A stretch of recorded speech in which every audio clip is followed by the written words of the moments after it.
በስመ አብ ወወልድ ወመንፈስ ቅዱስ አሐዱ አምላክ አሜን። ብሩካን የእግዚአብሔር ልጆች በሕያው አምላካችን ጽኑ ፍቅር የተወደዳችሁ በጌታችን በኢየሱስ ክርስቶስ ደም ከሞት ዕዳ ተገዝታችሁ የሞት ዕዳ የነበረብን የጥፋት የቁጣ ልጆች ሆነን ሳለን በሱ ዕዳ ከፋይነት ከመስቀሉ ስራ ተካፋዮች ሆነን የተከፈለለት ሕዝብ ያደረጋችሁ ሀብተ ወልድ ስመ ክርስትናን የሰጠን መንፈስ ቅዱስ ያተማችሁ ብሩካን የእግዚአብሔር ልጆች እንደምንቆያችሁ ሁሉን የሚችል አምላክና ጌታ ስሙ የተወደደ ተመሰገነ ይሁን።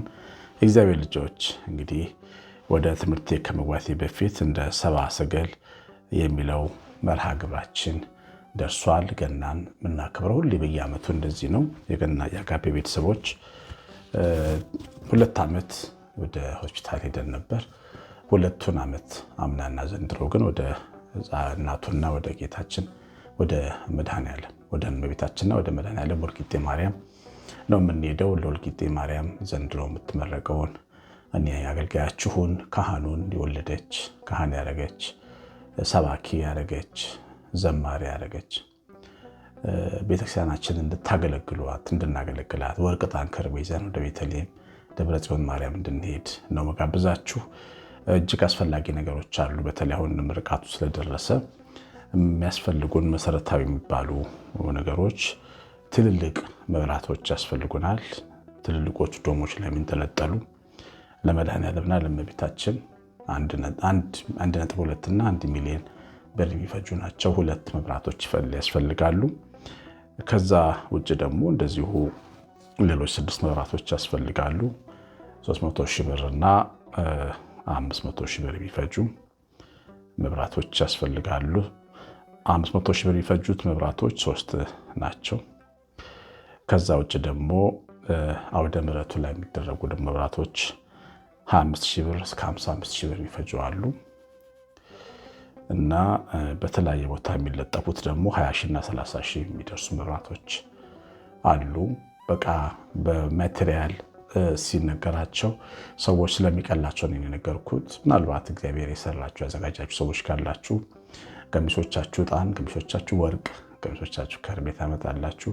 ሁሉም ዋጋው አንድ አይደለም፣ ግን ደግሞ እንደ ስጦታ ደግሞ ሁሉም ዋጋው አንድ ነው። ስለዚህ እናስባችሁበት። ታኅሳስ 21፣ 22፣ 23 ፊታችን ማክሰኞ፣ ረቡዕ፣ ሐሙስ ማታ በቀጥታ ስርጭት ትሳተፋላችሁ። አጋፔ ቤተሰቦች ብችሉ ሁላችሁ ብትሳትፉ ደስ ይለኛል እና በድምሩ 9 ሚሊዮን ብር አካባቢ የሚፈጅ ስራ ነው የሚቀረን። ደግሞ እግዚአብሔር እንደሚረዳን አምናለሁ። ተሳትፏችሁን ግን በጣም እፈልጋለሁ። እግዚአብሔር ይባርካችሁ። የተለየ ጥያቄ ካላችሁ ወይ ማስታወቂያ መንገድ የምትፈልጉት ነገር ካለ ቀደም ብላችሁ 9114138 ስልኬ ነው። እግዚአብሔር እናንተን ቤታችሁን ይባርክ። አሸናፊ ገብረ ማርያም ነኝ። የተወዳችሁ እግዚአብሔር ልጆች ዛሬ የምናየው እግዚአብሔር ያዘጋጃል በሚል ርዕስ ነው። ኦሪት ዘፍጥረት ምዕራፍ 22 ቁጥር 8 ላይ አባት አብርሃም የተናገረው ቃል ነው። ልጁ ይስሐቅን ወደ ተራራ ይዞት ከወጣ በኋላ ለመስዋዕት የሚያስፈልጉ መሰዊያውን ሰርቶ እንጨት ይዞ መብራት ይዞ እሳት ይዞ ቢላዋ ይዞ በግ ሳይዝ ሲወጣ ሲመለከተው የታለ መስዋዕቱ በግ ባለው ጊዜ እግዚአብሔር ያዘጋጃል ብሎት ነበር። እግዚአብሔር ያዘጋጃል የሚለውን ሀሳብ ነው ዛሬ የምንነጋገረው። በተለይ ደግሞ መውጫን ያዘጋጃል እግዚአብሔር በሕይወታችን። ለአብርሃም በግ አዘጋጅቶለታል። ይስሐቅ ይሞት ነበር፣ ነገር ግን የይስሐቅን ሞት የሚለውጥ በግ እግዚአብሔር አዘጋጅቷል። ስለዚህ እግዚአብሔር ያዘጋጃል ማለት ነው። ለሚታመኑበት ተስፋ ለሚያደርጉ ሰዎች እግዚአብሔር ያዘጋጃል። አንዳንድ ጊዜ ልጆች ወልደን ስናሳድግ ልጆቻችን ነገ ምን ይሆናሉ? ጊዜው ከፋ፣ ዘመኑ ከፋ፣ ስራ የለ፣ ኢኮኖሚ ወደቀ፣ ምን ይበላሉ? እንዴት ይሆናሉ ብለን ልናስብ እንችላለን። ግን አብርሃም የተናገረውን ቃል በእምነት መናገር ማመን ያስፈልጋል። እግዚአብሔር መስዋዕቱን ያዘጋጃል። መውጫ አለው። እግዚአብሔር ለሰው ልጆች ሁሉ ደረጃ አለው። ምንም በሌለበት ጭቡ ባለ በረሃ ውስጥ እኮ ነው ከምድር እስከ ሰማይ የተዘረጋች መሰላል አባት ያዕቆብ ያሳየው። ምንም ችግር የለበትም እግዚአብሔር መንገድና በር ሲያሳይ። ሰዎች እንዲያምኑ፣ ልባቸው እንዲከፈት፣ በእሱ ላይ እንዲተማመኑ፣ ልባቸው በእግዚአብሔር እንዲጸና ነው የሚፈለገው። ስለዚህ የልጆቻችን ዘመን እንዴት ይሆናል ብትሉ እግዚአብሔር ያዘጋጃል። እኛ እንዳለፍን እንደኖርን ይኖራሉ እነሱ እና እንደዚህ ብሎ ማሰብ ያስፈልጋል። በህይወታችን ምንም አይነት ነገር ውስጥ ልንገባ እንችላለን፣ ግን መውጫ ይዘጋጃል። ለምሳሌ ታስረን ሊሆን ይችላል፣ ወይም ታስረን አሳልፈን ይሆናል፣ ግን ተፈተናል አይደል? ዮሴፍ ታስሮ ነበረ። የሚፈታ በማይመስል ሁኔታ የታሰረው፣ የሚፈታ በማይመስል ሰንሰለትም ጭምር ይፈታል። አያችሁ፣ ዮሴፍ ወጥቶ የግብፅ ገዢ ሆኗል። ጳውሎስና ሲላስ በእስር ቤት በታሰሩ ጊዜ በማግስቱ ሊገደሉ ነበር። እነ ጴጥሮስ በማግስቱ ሊገደሉ ነበር ሲታሰሩ፣ ግን እግዚአብሔር መልአክ መጥቶ ፈታቸው። ለምን? እግዚአብሔር በር ያዘጋጃል። ለታሰሩ ሰዎች እግዚአብሔር ሰንሰለትን ይፈታል፣ ያዘጋጃል። ታስሮ የሚበሰብስ ሰው ላይኖር ይችላል። ሰው እግዚአብሔር ተስፋ ሲያደርግ ሁልጊዜ መውጫ ግን ያገኛል። እምነት ድፍረት ነው። ታውቃላችሁ፣ እምነት ድፍረት ነው። ያላየውን አምላክ እርግጠኞቹን ሙጭጭ አድርገን መያዝ ነው። ደፋር ደግሞ መውጫ ያጣም ጭስና ደፋር። እግዚአብሔር ልጆች፣ የታመሙ ሰዎች ሲድኑ አይተናል። ከ38 ዓመት ጀምሮ አልጋ ላይ የነበረው ሰው ሲድን አይተናል። ዮሐንስ ወንጌል ምዕራፍ 5 ላይ ሽባው ሲተረተሩ አይተናል። በኢየሱስ ስም ጌታ ራሱ እጁን የዘረጋ የጴጥሮስና ማት ንዳድ ሲያድን አይተናል። ስለዚህ ታመመ ሰው መድኃኒት አለው ማለት ነው። እግዚአብሔር ይልክለታል መድኃኒት፣ ይድናል። የታመማችሁ ሰዎች እንደምትድኑ ማወቅ አለባችሁ። ምክንያቱም ብዙዎች ወደ ጌታ መጥተው ድነዋል። እናንተም ልጆቹ ናችሁ። የማትድኑበት ምንም ምክንያት የለም። ትድናላችሁ። እድናለሁ ያድነኛል ጌታ ብላችሁ አምናችሁ ነው። በሽታ መውጫ አለው። ወጥቶ የሚሄድበት፣ ተሰዶ የሚሄድበት አለ። እንኳን ሰው በህይወቱ ታሞ አይደለም ሞቱ እንኳን ከመቃብር ተጠርቶ የለም። አላያችሁም? ከ4 ቀን በኋላ አይን ይፈሳል በሚባልበት በአራተኛው ቀን አልዓዛር ከመቃብር አልተጠራም። የሞተ እንኳ በእግዚአብሔር ቸርነት ይነሳል። እግዚአብሔር ልጆች፣ ምንም መውጫ የሌለው ነገር የለም። የሞተ ሰው ሳይቀር ከሞት ከተነሳ እንግዲህ የእኛማ ችግር እንዴት አይፈታ? እግዚአብሔር ልጆች፣ እንዴት አይፈታ? እንዴት አይፈታ? የተገፋ ሰው አለ መካከላችን፣ ኃይለኛ የገፋው፣ ባለጊዜ የገፋው፣ መብቱን፣ ክብሩን፣ ደረጃውን የወሰደበት ሰው ይኖራል። ግን ህይወት እንደዚያውን አይቀጥልም። መርዶክዮስ ተገፍቶ አልቀረም። የመርዶክዮስ ዘመድ ሁሉ በመላው የፋርስ ግዛት 128 ሀገር የነበረው አይሁድ እንዲገደሉ አዋጅ ወጥቶ ነበር በሃማ። ይህንን የሚያክል ከባድ አዋጅ ተነግሮ ነበር። አንድም አይሁዳዊ ሳይገደል ሃማ ተዋረደ። እግዚአብሔር መውጫ አዘጋጀ።